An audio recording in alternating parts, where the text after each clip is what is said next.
Hello and welcome back to Becoming Her, Fitter, Better, and Stronger Over 40. I'm your host and coach, Shauna. I'm 46, a wife, a boy mom, and a fitness and nutrition coach, helping women over 40 become their best. And today we're talking about something that has been highly requested, and that is belly fat over 40. Why does it happen, and how do we get rid of it?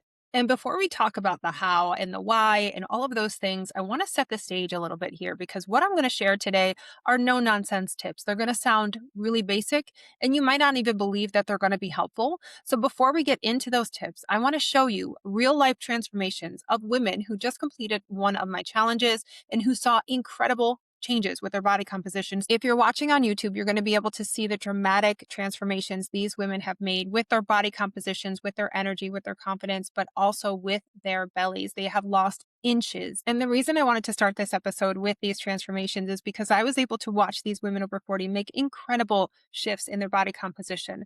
Many of them lost inches around their waist, and it was all done without restriction or extreme workouts, but by applying some of the core principles that we are going to talk about today. Again, what I'm going to share with you isn't flashy, fancy, or trendy, but it's the foundational pieces that work. And when you put these basics into action, you will see results. In this episode, we're going to cover why belly fat seems to be more prevalent over 40, what changes in the body after 40, how fat loss actually works, how to know if you're actually ready for fat loss, and how to improve your metabolism and your body composition that supports losing belly fat for long term. So grab your favorite drink and let's dive right in. Let's first start by talking about why belly fat seems more prevalent after age 40. What feels sudden is usually several gradual changes that are happening over time. Around this stage of life, our activity starts to decrease, stress tends to increase, sleep quality will decline, recovery from our workouts takes longer, and then our hormones start to change. And top that all off with changes with muscle, and that can be a sure recipe for gaining body fat, especially around our midsection. All of these things combined are going to influence how your body stores or uses energy.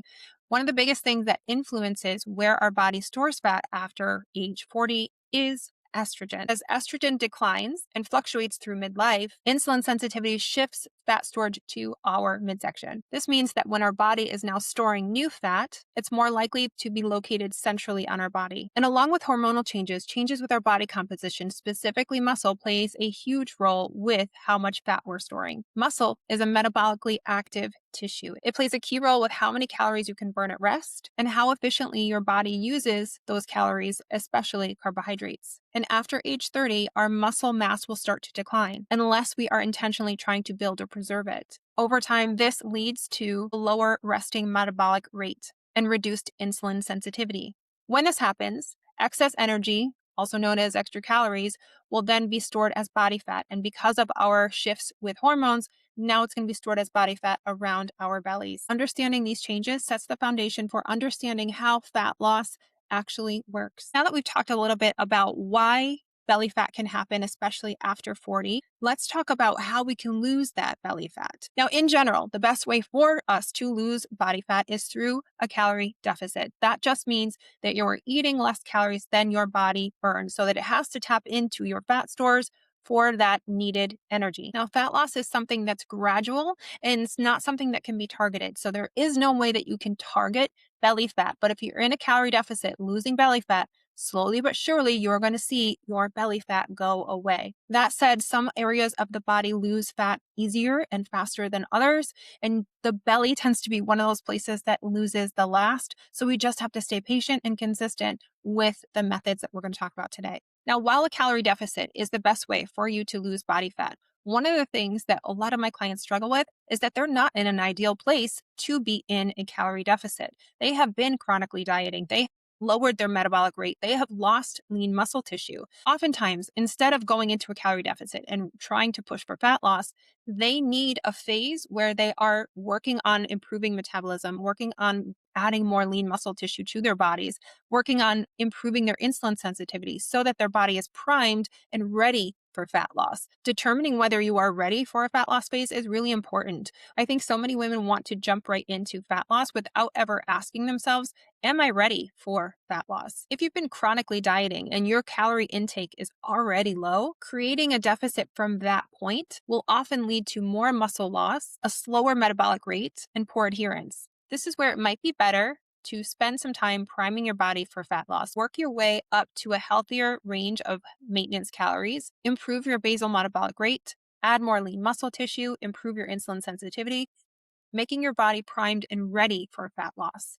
This may take a process of a few months, but it's well worth it because you create a body that's responsive to fat loss instead of one that resists it. And then you actually have some muscle underneath to reveal when you lose that fat. Looking toned really just means you have lean muscle and low body fat. So if you don't have any lean muscle, when you lose body fat, you're not going to have anything to reveal to look toned.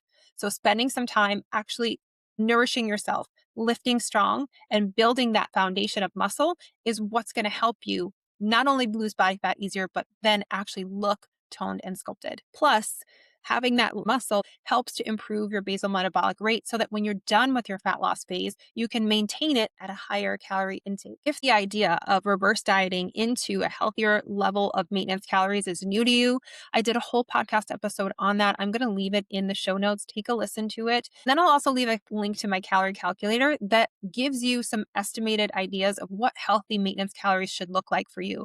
If you're already at that level, then it might mean that you are in a good place to then go into a deficit, which the calculator will also tell you what that should look like.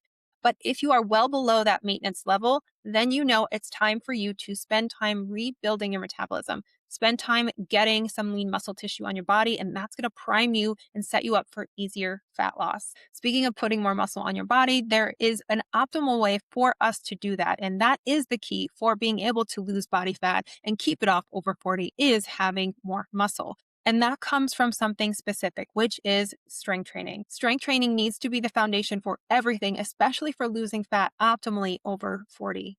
It helps to build and preserve lean muscle. It improves your insulin sensitivity. It optimizes your hormones, which is especially important in perimenopause and menopause. And then it increases your basal metabolic rate, which is how many calories you burn at rest. More muscle means a higher BMR, meaning you can maintain or get fat loss without having to eat extremely low calories. But lifting weights alone isn't enough. We need to have structure and strategy. Just holding dumbbells is not going to cut it. If you're brand new to the gym, I've said this before, you will see some change with your muscle growth, but it's going to plateau unless you continue to challenge your muscles. This is where progression comes in, and this is where a structured program comes in.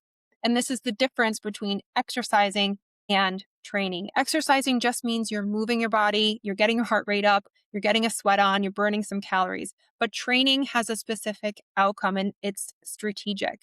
Exercising is great for overall activity, but we need structured training if we want to build and preserve lean muscle, which, as we know now, is only going to help us with our metabolisms and with being able to lose body fat, especially around our bellies. So when I say a program that has structure and progression, what I mean is that you're following one program for a set amount of time and then striving to get better with those exercises week after week, adding reps, adding weight, or improving your form. The other key thing that we want to make sure that we're doing is applying intensity. And intensity means you're choosing weights that bring you close to failure within the sets and rep ranges that you are given. Let's say you have an exercise that says 3 sets of 8 to 10 reps. If you can get 8 to 10 reps easily for all 3 sets, that's not intense enough. Your muscle's not going to change unless it's challenged. You want to choose a weight that's going to bring you close to failure with that rep range.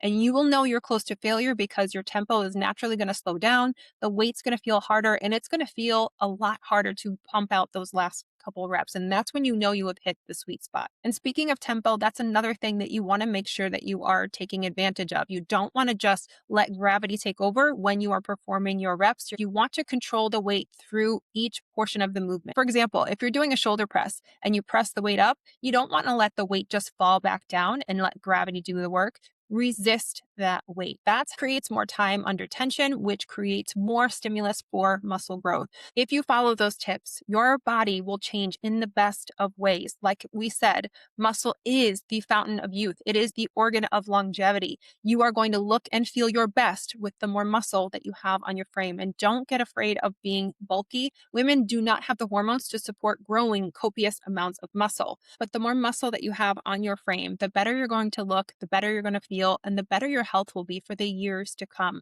So get in the gym and don't be afraid to lift heavy, and that's relative to all of us. But lift like you mean it, and I promise it's going to create amazing changes. Now, training will provide the stimulus, but recovery also is going to determine what we're seeing in terms of progress. In the gym, we are sending the signal to our bodies that we want to grow muscle, but muscle growth happens during recovery. Without enough recovery, cortisol stays elevated, muscle growth will slow, and fat loss becomes harder. If you're a woman over 40, you probably grew up in the 90s where more meant more, but less is more as we are in this stage of life.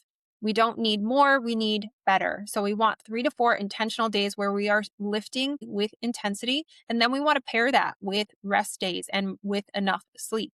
On your rest days, you can do active recovery. So things like walking, hiking, some light cardio, but really allow your body time to recover. So your muscles actually have a chance to build and repair and grow. And then allowing enough sleep, 7 to 8 hours a night, is where your muscles again are going to repair and build. Your body's going to be able to metabolize fat.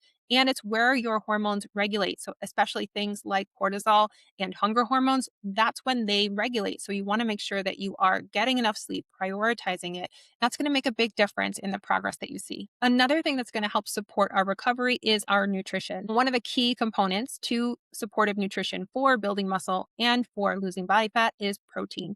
It's the building block for muscle. So, without enough of it, your body just doesn't have the resources to build muscle. It also burns the most calories just to digest it. And it helps with satiety, keeping you fuller for longer, and regulates your blood sugar, which reduces cravings and energy crashes that lead to unwanted snacking. When protein intake is too low, you're going to have a lot more cravings.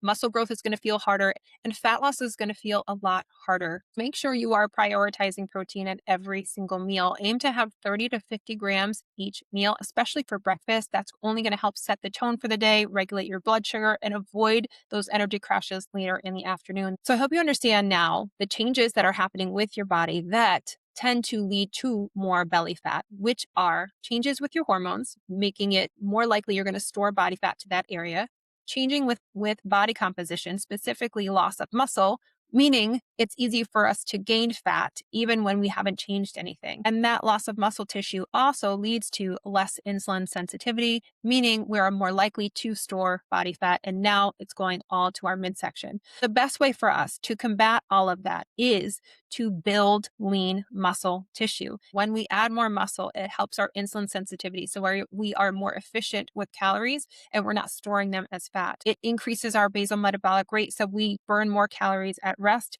making it easier for us to lose fat and then keep it off. The optimal way for us to build lean muscle is to have enough protein, follow a structured training program, and align our calories with our goals. And like I said before, a calorie deficit is something that's required if we want to lose body fat, but that should be a phase with one goal of losing body fat. And then we go back to maintenance where we can support our hormones, support our metabolism, and maintain that fat loss at a healthy calorie intake. That's how you will avoid crashing your metabolism, losing lean muscle tissue, and only ending up getting soft and stuck again. Now, one thing you didn't hear me mention when we were talking about these tips about improving your body composition, specifically with belly fat, is ab exercises. And that's because you cannot target fat loss. Like I said before, a calorie deficit is the only way that you can lose body fat, and you will lose that gradually. Just doing ab exercises is not going to target fat loss there. What I will say though, a caveat to that is that if you build the muscle in that area, you'll be able to see abs with a higher body fat percentage. If you want to include exercises that build up the muscles in your abdomen area, then that's fine. Just understand that those exercises alone are not going to create belly fat loss. Belly fat loss comes from overall body fat loss, which comes from a calorie deficit. So I really hope this episode was helpful. I hope it gave you some understanding as to why your body might feel like it's changing at this stage of life, but also gave you hope to know that you can make body composition changes. You can lose belly fat. You can become your strongest and best self after 40. I am proof, and I'm seeing hundreds of women inside my coaching and inside my programs do the same. Even if you never join a challenge or you never are a client of mine, my goal with this content is to teach you how to apply these things on your own so you can make changes no matter what. But please hold on to the idea that it's possible, because it is. I'm here to remind you anytime you need it. That said, if you do want support, if you do want a structured program, if you do want resources that help walk you through all of the things that we talked about today, my next challenge starts March 2nd. It's called Build to Burn Over 40. I would love to see you inside. I will leave all the information down in the show notes. It's a one time purchase with lifetime access. While it's a 6 week challenge, you are building habits and those foundational pieces that we talked about so that you can continue making progress well after those 6 weeks are done. Most of the women inside my challenges are continuing to see progress because they continue to practice the things we talked about today. And not all of them are chasing fat loss. And in fact, a lot of them have seen incredible progress just by eating at maintenance and focusing on building muscle. And they know the difference and when to adjust their calories to support each goal. They are building metabolisms and bodies that work with them and not against them. And that's the difference over 40. Just dramatically cutting calories and just trying to burn a bunch of calories inside of a hard workout class is not going to cut it anymore. We need strategy, we need structure, we need a program that supports our recovery in our hormones. And that's what's happening inside these challenges. If you're interested and you want to join us, you can find all the information below. I would love to see you there. And as always, if you found the show helpful, I would be so thankful if you left a comment, a rating, or a review. It really just does help the show grow. If you're on YouTube, you can comment with any episode ideas, or you can always DM me on Instagram because I would love to hear from you. And before we wrap up, I just want to say thank you. Thank you to you who are listening today or watching on YouTube, or for the women inside my challenges, inside my one-on-one coaching. I appreciate all of you. I'm so thankful to be able to serve women, to help women, to connect with women. It is an amazing job, and I'm so honored to do it. So thank you so much. Until next week, keep getting stronger, and I'll see you in the next episode.